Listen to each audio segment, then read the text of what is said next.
కావాలి, మనుషుల వల్ల కాదు. ఇవాళ మన మాట వింటారు, రేపు వినకపోవచ్చు. అర్థమైందా? ఇవాళ మనతోనే ఉంటారు, వెనక తిరిగాక మన గురించి వేరే విధంగా చెప్పుకోవచ్చు. మనుషులు మారుతారు కానీ ప్రకృతి మారదు, ప్రకృతి ధర్మం మారదు. అందుకని ప్రకృతి అంటే 10 మందిని కలిసి ఏ చిన్న కార్యం చేసినా అది విశ్వంలో ఒక కళ్యాణం. ఒక ఇద్దరం కలిసి ధ్యానం చేసినా అది ఒక విశ్వ కళ్యాణం. నలుగురం కలిసి ఒక స్లోగన్స్ చెప్పుకున్నా, ఒక సజ్జన సాంగత్యం చేసినా ఒక విశ్వ కళ్యాణం.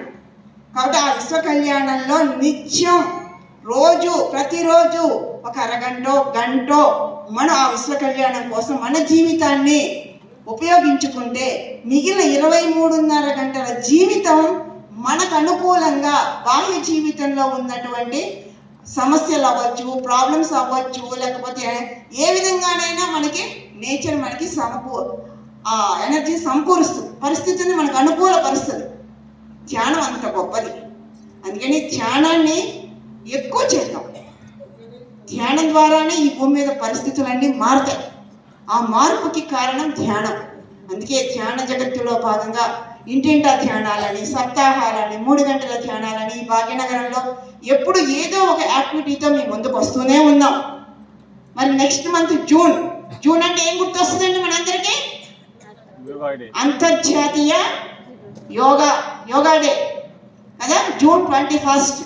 మరి ఆ June 21ని పురస్కరించుకొని అంతర్జాతీయ యోగా డే రోజున ధ్యాన భాగ్యనగర్ ట్రస్ట్ హైదరాబాద్లో ఒక పెద్ద కార్యక్రమం చేయబోతుంది. ఆ కార్యక్రమానికి కూడా మీ అందరికీ ఇదే మా ఆత్మీయ ఆహ్వానం. మీకు వాట్సాప్లో వివరాలు అందిస్తాము. ఆ కార్యక్రమానికి కూడా రండి.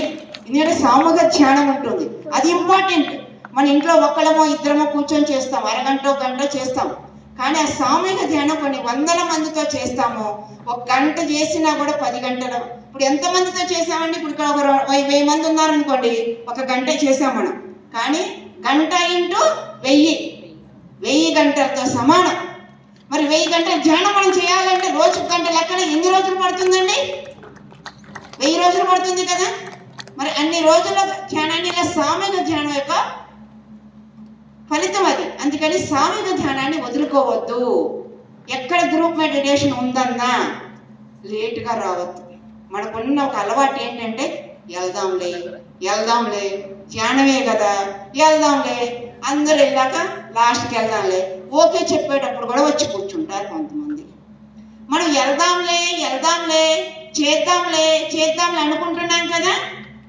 మనలో ఉన్న ఆ నిర్లక్ష్య ధోరణి ఆ ప్రకృతి కూడా వీడికి వరాలు ఇద్దాంలే అనుకుంటుంది. అవునా కదా?